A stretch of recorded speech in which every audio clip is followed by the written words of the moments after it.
Yo à tous, j'espère que vous allez bien. Pour ma part ça va super. On se retrouve aujourd'hui pour une toute nouvelle vidéo où je vais vous faire un bilan annuel d'un point de vue livresque. Je vais diviser cette vidéo en trois parties. Déjà on va faire un tour de mes statistiques, c'est-à-dire les livres qui sont partis, qui sont venus. On va faire aussi un point sur mes objectifs littéraires de l'année, etc., etc. Puis on va faire un point sur mes sagas en cours. Et en dernière partie de la vidéo je vais vous parler de mes déceptions et de mes coups de cœur de cette première partie de l'année. Commençons sans plus tarder avec mes statistiques. On va débuter avec les livres qui sont partis et qui sont venus. Pour les livres qui sont venus, j'ai confondu les livres reçus et acheté, donc 25 livres ont rejoint ma bibliothèque, ce qui est assez conséquent. Je m'en étais pas rendu compte, je pensais que vraiment que c'était moins, mais en contrepartie 33 livres ont quitté ma bibliothèque. Si vous êtes curieux à propos de ces 33 livres, je vous mets ma vidéo départ livresque juste ici.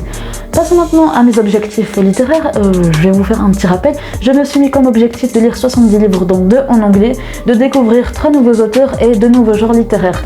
Donc j'ai lu 46 livres, dont 2 en anglais, découvert 3 nouveaux auteurs et de nouveaux genres littéraires. Donc il ne me reste plus qu'à lire durant cette deuxième partie de l'année, parce qu'en effet tous les autres objectifs sont remplis, donc je peux m'occuper juste de mes lectures, de lire comme je veux et ce que je veux. Bref, passons maintenant à mes sagas en cours. Donc on va parler d'abord des Chevaliers d'Antares, puisque c'est ma plus grande saga que je lis maintenant, c'est la principale en fait. Donc je l'ai continué en achetant les 7e et 8e tomes des Chevaliers d'Antares, puisque c'est la 3e série. Mais passons maintenant, j'ai commencé 3 nouvelles séries et j'ai reçu une trilogie, donc c'est terminé, je me suis pas cassé la tête. Et j'ai aussi terminé la première saga de Percy Jackson avec les 3 derniers tomes. Donc je suis bien, il me reste plus que les 2 autres sagas. Mais bref, passons maintenant à mes déceptions et à mes coups de cœur de cette première partie de l'année. Je vais commencer avec les déceptions. Donc je n'ai que 2 sagas de déception vraiment. Et ces 2 sagas, je pense que vous les connaissez au moins l'une d'elles. Et c'est The Kane Chronicles par Rick Riordan, puis les éditions Le Livre de Poche Jeunesse, et Percy Jackson par le même auteur et puis les mêmes éditions. Donc vraiment ça a été de vraies grosses déceptions. Je vous ai déjà publié mon avis sur le tome 1 de Percy Jackson, donc si vous voulez aller le voir. Mais bon, ça a vraiment été vraiment de grosses déceptions, vraiment les plus grosses. Mais bref, avant de passer au coup de cœur de cette première partie de l'année, je voulais faire une petite mention honorable à Inheritance Games par Jennifer Lynn Barnes pour les éditions PKJ. Bon, je précise, je ne fais la mention honorable juste au premier tome parce que je n'ai pas lu les 2 derniers tomes. Mais bref, j'ai bien aimé l'univers, etc., etc. J'ai bien aimé le tout, mais il n'y avait que 2 éléments qui ont fait la différence entre une très bonne lecture et un coup de cœur. Déjà, la mise en place de l'intrigue et les côtés un peu clichés de l'histoire. Donc vraiment, j'espère que les 2 prochains tomes seront meilleurs. Bref, passons maintenant au coup de cœur. Je vous les ai déjà présentés sur la chaîne, donc si vous voulez connaître mon avis plus en détail, je vous invite à aller voir mon avis sur ces 2 coups de cœur.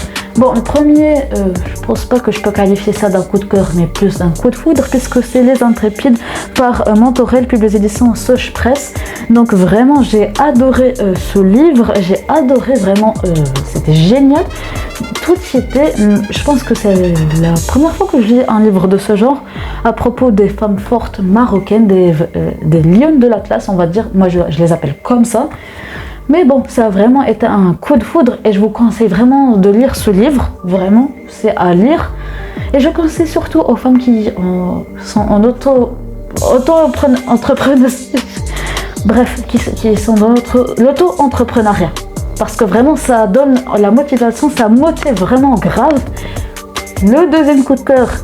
En fait, je pouvais pas parler de mes coups de cœur de la première partie de l'année, même en général, sans parler de cette saga. Je pense que si vous me suivez depuis assez longtemps, vous la connaîtrez parce que je n'arrête pas d'en parler un petit peu ces derniers temps sur ma chaîne. Et c'est le tome 3 d'ADC Perséphone par Scarlett Sinclair pour les éditions Hugo Roman dans leur collection New Romance. Mais vraiment, j'ai lu ce 3e tome plutôt, en début d'année, janvier. Vraiment, ça a été un coup de cœur. Vraiment, je pense que c'est le meilleur tome, celui que j'ai le plus adoré parmi les 3 premiers qui sont traduits chez nous. Mais vraiment, c'était un coup de cœur pur et dur, même un peu plus quand même. Vraiment, je vous conseille de lire la saga si vous ne craignez pas les scènes spicy, parce qu'il y en a vraiment beaucoup. Mais bref, ça a été vraiment un coup de cœur pour moi. Je vous conseille vraiment toute la saga. Vraiment, c'est génial. Et en plus, maintenant, il y a la saga d'Hades qui est sortie et le dernier tome sortira en août, le 23, il me semble. Et je suis impatiente de me procurer les 3 tomes, vraiment. Je pense que ça sera une pépite, que la trilogie de la saga d'Hades sera une pépite. Mais j'arrête de spéculer là-dessus, vraiment. Sinon, je m'emballerai. Bref, j'espère que cette vidéo vous aura été utile, vous aura plu. Je suis maintenant en train de vous présenter mon bilan annuel de 2022, en même temps mes objectifs de 2023. Donc, si vous voulez aller la regarder, bah allez-y, je vous la présente maintenant. A tout de suite les amis.